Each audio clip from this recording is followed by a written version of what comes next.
Wow, qué reto. Bueno, hola a todos, muy buena tarde. Colegas, ya basta, ya estuvo, ¿hasta cuándo? ¿Cuánto tiempo vamos a estar con este debate estéril? ¿Cuántas vueltas le queremos dar al tema? ¿Y cuándo vamos a comenzar a hacer lo que debemos hacer? Saludos a Vía Froilán, veo a mi querida amiga Marta, veo a la jueza de Alba y bueno, a muchos colegas y alumnos, en fin. Bueno, ¿por qué hago estas preguntas? Porque tal parece que estamos empeñados en interpretar de manera extensiva, de manera restrictiva, todo aquello que favorece los derechos humanos, pero interpretamos de manera extensiva todo aquello que los restringe. ¿Por qué digo esto? Y voy a hablar del primer tema porque es muy poco tiempo. Que ya la Corte resuelva el tema de prisión preventiva. Que ya la Corte se pronuncie, que la Corte se pronuncie. Le estamos pidiendo eso a la Corte anterior durante años y le estamos pidiendo eso a la Corte ahorita. Y esta Corte está debatiendo si la ministra Estela Ríos debe participar en el debate o debe considerarse excluida. Pero yo les pregunto, les hago una sola pregunta. Esta pregunta anótenla y busquen la respuesta. ¿Por qué tiene que pronunciarse la Corte respecto de un tema del que ya se pronunció la Corte Interamericana, que es la prisión preventiva oficiosa? Piénsenlo. ¿Por qué? Pero para que como abogados busquemos el sustento o el fundamento. Ahora, yo creo que no existe. Más bien estoy convencido, pero no quiero hacer spoiler en esta plática. Ahora, ¿por qué no debe pronunciarse la Corte? Primero, porque la Corte mexicana, a la que le pedimos que se pronunció hace 13 años y dijo, no me vayas a andar pidiendo que cuando la Corte Interamericana se pronuncie, yo me pronuncie. Oye, Corte Mexicana, no puedes decir eso. Bueno, mejor di que todas las sentencias de la Corte Interamericana son vinculantes para los jueces nacionales y que su fuerza vinculante está en el artículo 1 de la Constitución, aunque México no haya sido parte en el litigio. Colegas, si México sí fue parte en el litigio, ¿cuánto más? Pero ya lo dijo hace 13 años la Corte a la que ahorita le estamos diciendo que diga algo respecto de las sentencias y ya nos dijo hace 13 años que no lo necesita hacer. Ahora, ¿por qué pienso que le exigimos a la Corte Mexicana que se pronuncie después de un pronunciamiento de la Corte Interamericana? Porque como abogados, con todo respeto, somos sumamente formalistas, de criterio muy reducido, y lo digo incluyéndome, por supuesto, no lo tomen de manera peyorativa.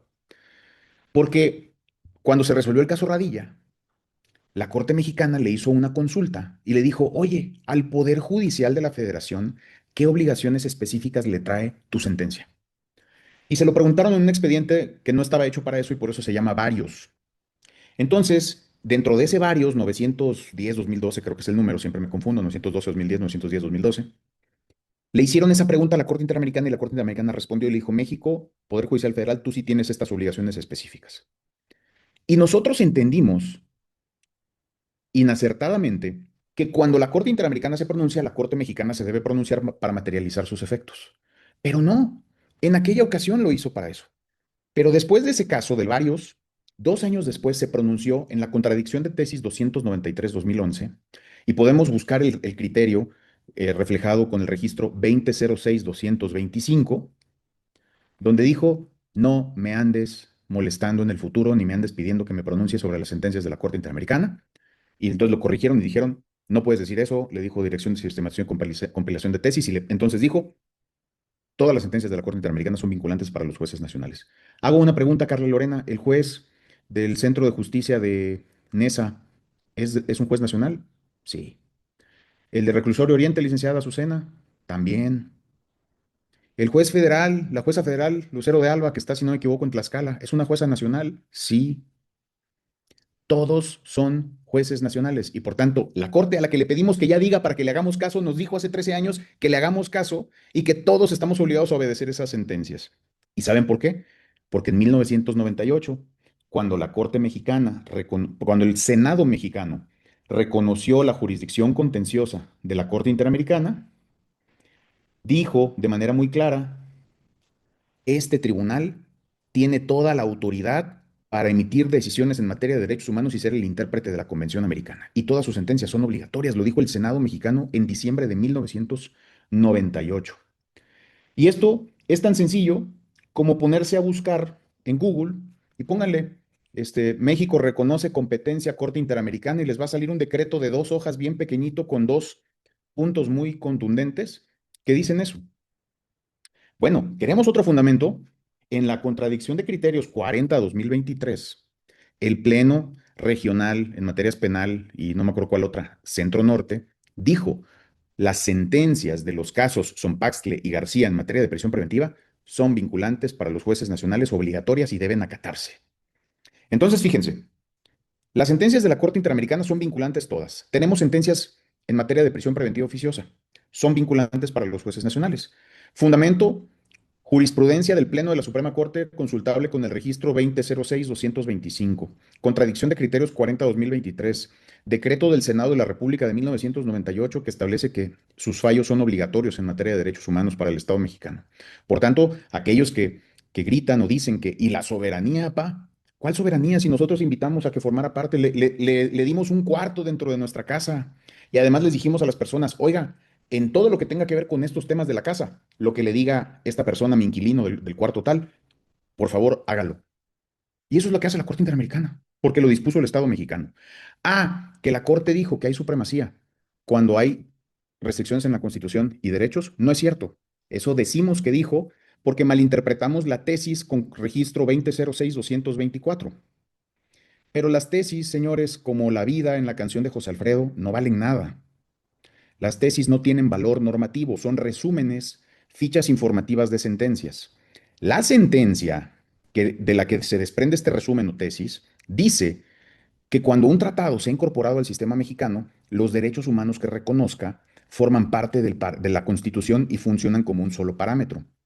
Y que no pueden violar el principio de supremacía constitucional, así lo dice expresamente, porque forman parte del conjunto normativo respecto del cual se predica esa soberanía. Es decir, no puedes decir que violan la soberanía de la Constitución porque forman parte de la Constitución. Y eso lo dice expresamente en las páginas. No puedo compartir página, licenciada Patricia. No puedo compartir pantalla. A ver, resolvemos en este segundo. Gracias. Más. Y fíjense, Listo, abogado. gracias. Entonces, en la página 51 de la sentencia, que disculpen ustedes, mi ejemplar, como lo uso para dar clases, está rayoneado y con dibujos. Esta es la sentencia. Dice, las normas de derechos humanos contenidas en tratados internacionales y en la Constitución no se relacionan en sí en términos jerárquicos. Una vez que un tratado es incorporado al orden jurídico, las normas de derechos humanos que éste contenga se integran al catálogo de derechos que funciona como un parámetro de regularidad, de tal suerte que dichas normas, recuerden cuáles, las que están en los tratados internacionales de derechos humanos, no pueden contravenir el principio de supremacía constitucional precisamente porque forman parte del conjunto respecto del cual se predica la supremacía. Y en el siguiente párrafo nos dice qué hacer. Ah, pero nunca citamos este párrafo que les acabo de leer y nunca jamás citamos el siguiente párrafo. ¿Saben por qué también? Porque no leemos sentencias. Leemos tesis o no las leemos.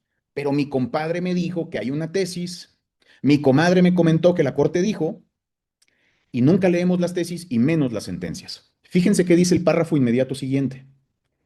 En caso de que tanto las normas constitucionales como las normas internacionales se refieran a un mismo derecho, ahí tienen el 19 de la Constitución, ¿eh? Y el 7.3 de la Convención Americana y el 9.1 y 9.3 y toda la jurisprudencia de la Corte Interamericana. 19 versus todo el sistema interamericano. Si normas constitucionales como internacionales se refieren a un mismo derecho, éstas se articularán de tal manera que se prefieran aquellas cuyo contenido proteja de manera más favorable al titular, atendiendo para ello al principio pro persona.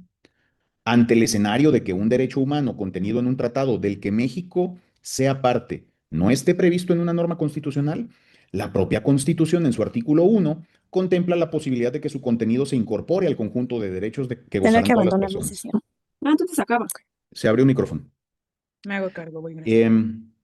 Y dice, el conjunto de derechos que gozarán todas las personas y que tendrán que respetar y garantizar todas las autoridades conforme a las cuales deben interpretarse los actos jurídicos. Esto no lo atendemos. Y esto es jurisprudencia de la Corte. Y esto está en la sentencia, en la madre, en el origen, en el sustento de las tesis que mal invocamos. Frente a una tesis, no puede una tesis que no tiene valor normativo más que de difusión, de publicidad de criterios y de ayuda de localización, regir sobre el sentido de la sentencia de la que está dando cuenta. Y por último, colegas, hacemos algo también muy mal. caso García Rodríguez, que dice lo mismo que el caso Sonpaxle. Decimos que lo que sucedió es que se condenó a México a reformar su constitución. Además decimos mal, fíjense, hacemos el teléfono descompuesto. La Corte Interamericana ordenó a México que reformara su constitución en un año. No, le ordenó que ajustara la constitución a los parámetros, es decir, para que no hubiera automaticidad de la prisión y que en un año revisaría eso. No le dijo, refórmala en un año. Pero fíjense, en el párrafo 284,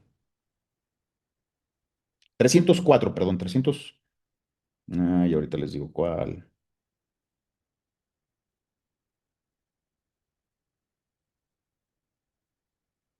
Ahí está. Párrafo 301, dirigido a autoridades legislativas y constituyente. Oye, adecúen su ordenamiento jurídico. ¿Vieron cómo les dijo? No les dijo, cambia tu constitución, quita tu constitución, elimina la prisión preventiva. No, elimina el arraigo y haz una adecuación a tu ordenamiento jurídico, incluyendo tus disposiciones constitucionales para que sea compatible con la convención. Y ahí en el párrafo 301, con el punto y aparte donde se acaba el párrafo, le dejó de hablar a esas autoridades legislativas y constituyente. Y en la siguiente le habla a los jueces, juezas, magistrados y magistradas nacionales. Y dice, no solo la supresión o adecuación de normas en el derecho interno garantizan que los derechos contenidos en la Convención sean válidos. También se requiere el desarrollo de prácticas estatales conducentes a la observancia efectiva de los derechos. En ese sentido, es necesario que la aplicación o su interpretación, la de normas, quienes aplican y quienes interpretan las autoridades jurisdiccionales, se encuentren ajustadas al mismo fin. Y por eso dice, se recuerda a las autoridades internas que al aplicar, que son los jueces los que aplican las figuras, tanto peca el que mata a la vaca como el que le jala la pata. El fiscal le jala la pata a la vaca, pero el que mata a la vaca es el juez.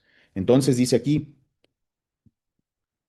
al aplicar las figuras de arraigo o prisión preventiva, deben ejercer un adecuado control de convencionalidad para que las mismas no afecten derechos contenidos en la convención. Entonces, no es cierto que solo dijo cambia la constitución y hasta que cambie la constitución va a pasar. También dijo, hey, como cambiar las normas no garantiza que su cumplimiento sea adecuado, autoridades encargadas de interpretar y aplicar, apliquen bien, apliquen incluso usando el principio pro persona. Y se lo dice a quién, todos sus órganos, incluidos sus jueces y juezas, están sometidos a aquel que les obliga a velar porque los efectos de las disposiciones de la Convención no se vean mermados por la aplicación de normas contrarias a su objeto. Y eso se tiene que hacer de manera oficiosa, ex oficio. Entonces, recapitulando, ¿por qué la Corte se debe pronunciar? No hay una sola razón ni ningún fundamento jurídico más que nuestro quiero mi cocol, nuestra tradición de querer que la Corte haga algo para que nos sintamos tranquilos.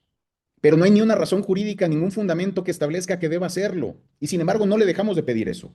Por otro lado, sí les doy fundamentos. ¿Por qué no se debe pronunciar la Corte?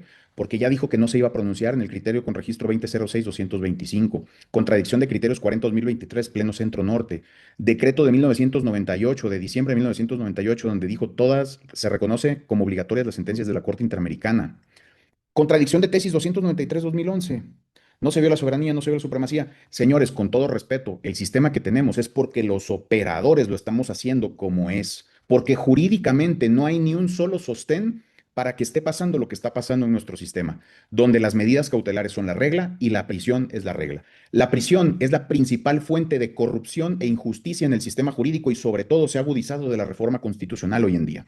Con esto lucran las autoridades que venden libertades, trafican con libertades, le ponen precio a libertades desde fiscalías hasta jueces y juezas.